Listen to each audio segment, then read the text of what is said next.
جیسے جیسے محرم کے دن نزدیک آتے جا رہے ہیں، ہم سب اپنے اعتبار سے ایام ازا کی تیاری میں مصروف ہیں، مگر اس بات کی طرف توجہ ہونی چاہیے کہ ہر کام کے کچھ آداب ہوتے ہیں۔ اسی طرح مجلس امام حسین علیہ السلام میں شرکت کرنے کے بھی کچھ آداب ہیں، تو آئیے ان میں سے بعض آداب کو جانتے ہیں۔ پاک نیت اور پورے خلوص سے مجلسوں میں شرکت کریں۔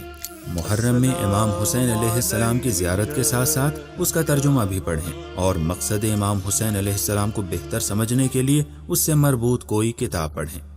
عزاداری امام حسین علیہ السلام ایک عالمی یونیورسٹی ہے جہاں سے ہر مسلک و مذہب کا انسان سبق حاصل کر سکتا ہے، لہٰذا مجلسوں میں دوسری اقوام اور دوسرے مذاہب کے لوگوں کو بھی دعوت دیں اور کوئی ایسا کام نہ کریں جو آپسی اتحاد کو نقصان پہنچائے۔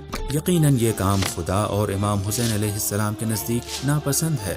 ہر لمحہ ہمارے ذہن میں یہ بات رہنی چاہیے کہ ماہ محرم و سفر ہے اور ہم کوئی ایسا کام انجام نہ دیں جس سے ان ماہ کی بے حرمتی ہو۔ ساتھ ہی ساتھ مجلس میں جب شریک ہوں تو اپنے موبائل کو بند یا سائلنٹ کر لیں، اور اگر مجلس کے دوران کوئی سوال ذہن میں آتا ہے تو مجلس کے بعد عالم دین سے اس کا جواب دریافت کریں۔ پیغام کربلا کو پہنچانا ہم سب کی ذمہ داری ہے، لہٰذا جتنا ممکن ہے پمفلٹ اور سوشل میڈیا کے ذریعے کربلا کے پیغام کو عام کریں۔ جلوس عزا اور ماتمداری ہماری پہچان ہے، لہٰذا جتنا ممکن ہو ہم اپنے جلوس کو منظم بنائیں، روڈ کو گندا نہ کریں بلکہ ڈسٹ بین کا استعمال کریں۔ اپنے جلوس کو صاف رکھنا ہم سب کی ذمہ داری ہے، ساتھ ہی یہ خیال رکھیں کہ جلوس کے دوران کوئی ایسا کام انجام نہ دیں جس سے کسی دوسرے کو اذیت پہنچے۔ امام صادق علیہ السلام فرماتے ہیں، کونوا لنا زینا ولا تکونوا علینا شینا۔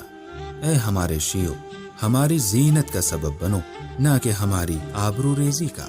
امید ہے کہ ان آداب پر عمل کر کے ہم امام زمانہ عجل اللہ تعالی فرجہ الشریف کے لیے باعث زینت بنیں۔ آمین۔